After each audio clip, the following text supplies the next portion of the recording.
Hi, this is Mercy from Max Reviews, and today we're going to be reviewing the blender, and I'm gonna be tearing it apart one by one.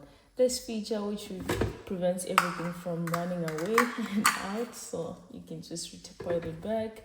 Then you got the lid. You can always turn it after you crush certain things. And then this is 1.625 mils, so it can carry really large amounts of things if you want to blend a lot of things, which is about 56 to 7 cups.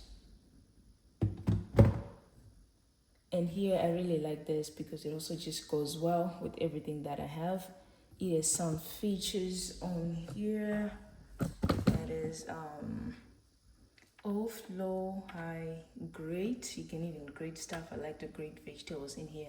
Ice crush when I'm making my smoothies and milkshakes, a smoothie, ice drink. So chop, grind, pure, whip, stir, low, off. So it is all the options that you need, and you can, it's really simple to use. It's just plugging in and pressing that button. Just plug in, then press the button. That's all you need, and I really love it. This blender, it's one of the best investments that I've had in this kitchen. So I hope you really like it and you go check it out on Amazon.